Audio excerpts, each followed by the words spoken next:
वो क्या चीज है जो आपको मोटिवेट होने से रोकती है, मोटिवेट रहने से रोकती है। इसी बारे में आज मैं आप सबके साथ में डिस्कस करने वाली हूँ। राधे राधे दोस्तों, मेरा नाम सोनाली है और मेरे इस चैनल में आप सबका बहुत बहुत स्वागत है। दोस्तों, अगर देखा जाए तो जिस चीज पे हमारा कंट्रोल होता है उस चीज को लेके हम बहुत मोटिवेट रहते हैं। जिस चीज पे हमारा कंट्रोल नहीं होता उस चीज को लेके हम डिमोटिवेट हो जाते हैं। तो ये कंट्रोल हम कैसे बनाए रखें, ये कंट्रोल हम कैसे छोड़ देते हैं, इसी चीज के बारे में आपसे बात करने वाली हूँ। चलिए डीपली इस चीज को समझते हैं। सपोज अगर आप ये सोचते हो कि मतलब अगर आप कहीं काम कर रहे हो, आप जिस भी फील्ड में काम कर रहे हो, वहां पे आपका कोई सीनियर है जो आपसे अच्छे पोजीशन में है, उसके हालात आपसे अच्छे हैं, अच्छी गाड़ी, अच्छा घर, अच्छा पैसा कमा रहा है, और आप उसको देख के ये सोचते हो कि इसकी किस्मत अलग है और इसकी किस्मत में ऐसा है इसलिए ऐसा कर रहा है। आप उसकी मेहनत को नहीं देखते, आप उसकी किस्मत के बारे में डिस्कस करते हो, अपने आप से करते हो।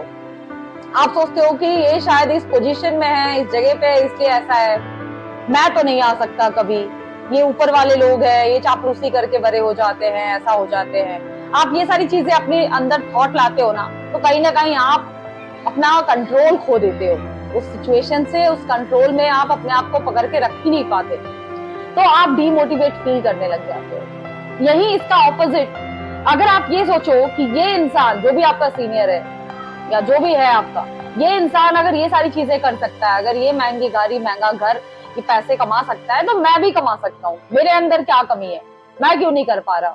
ये सारी चीजें आप सोच के अपने कमियों के ऊपर अगर काम करने लग जाओ तो कहीं ना कहीं आपने उस सिचुएशन पे अपना पूरा कंट्रोल कर लिया और आप उसके लिए काम कर रहे हो, उस सिचुएशन को बदलने के लिए।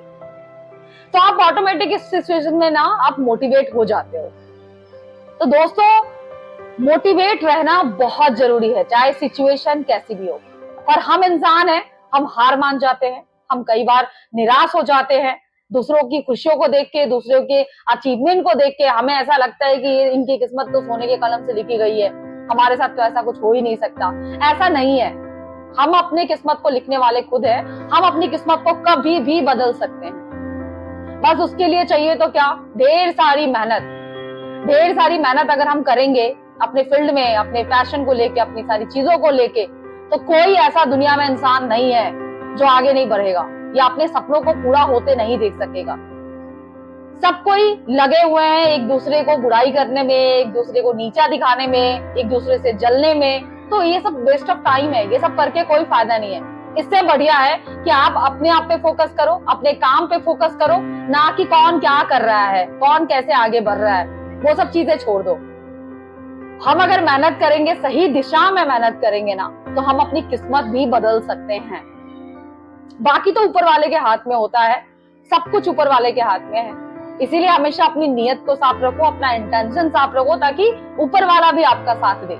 और जहां ऊपर वाले का साथ मिल जाता है दोस्तों, वहां तो आपको कामयाब होने से दुनिया की कोई ताकत नहीं रोक सकती। इस चीज को हम लोग जितनी जल्दी समझ सके उतना हमारे लिए बढ़िया है।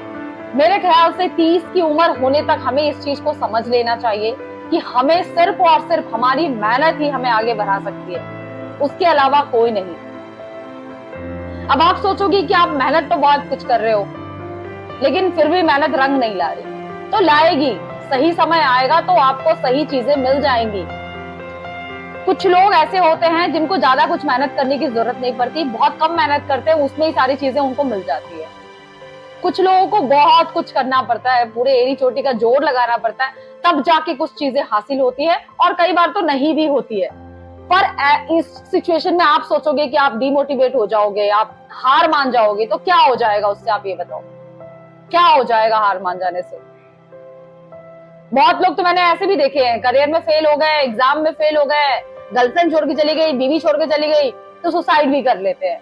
मतलब उनका कंट्रोल है ही नहीं बिल्कुल सिचुएशन पे। भाई, आप अपनी जिंदगी के मालिक हो, आप अपने दिमाग के मालिक हो। अगर आपका कंट्रोल इन सब पे नहीं है तो फिर आप किस पे कंट्रोल करोगे? अपनी गर्लफ्रेंड पे, अपनी बीवी पे? कोई फायदा नहीं है उस चीज का। अगर कंट्रोल करना है तो अपने दिमाग के ऊपर कंट्रोल करो, अपनी चीजों के ऊपर कंट्रोल करो। अगर आपको उन सब चीजों पे कंट्रोल होगा ना, खुद पे कंट्रोल होगा ना, तो यह आत्महत्या जैसा गलत कदम तो कोई इंसान उठाएगा ही नहीं। और लोग जस्टिफाई भी करते हैं सुसाइड को कि बहुत तकलीफ में था इसीलिए बंदा मर गया, बहुत तकलीफ में थी इसलिए बंदी मर गई, बहुत सारी चीजें बोलते हैं। यार मुझे तो कहीं से कहीं तक ये चीजें सही नहीं लगता कि मर जाने को लेके भी जस्टिफिकेशन आप लोग देते हो, तो ये चीजें मुझे कहीं से कहीं तक समझ में नहीं आती। मर जाना बुज़दिलों का काम है यार, सबको मरना है, आप इंतजार करो ना, मेहनत करने की क्या जरूरत है, सुसाइड कर तो सुसाइड करना कोई आसान काम नहीं होता, बहुत हिम्मत जुटाना पड़ता होगा मरने के लिए, तो इतनी मेहनत करने की जरूरत नहीं है, एक ना एक दिन सबको मर जाना है, तो इतनी जल्दी क्या है मरने की। गर्लफ्रेंड छोड़ के चली गई, बीबी चली गई, लफड़ा हो गया, करियर खराब हो गया, दोबारा स्टार्ट करो, कुछ बिगड़ जाएगा दोबारा स्टार्ट करने में? नहीं ना। इंसान असली वही होता है जो जीरो से चीजें स्टार्ट करने की हिम्मत रखे, वही इंसान अपनी जिंदगी में कुछ कर सकता है। तो दोस्तों इस वीडियो को मैं यहीं पे एंड करती हूँ। अगर वीडियो मेरी पसंद आई है तो एक लाइक शेयर सब्सक्राइब जरूर कर देना। मिलती हूँ आप सबसे नेक्स्ट वीडियो में, तब तक के लिए राधे राधे।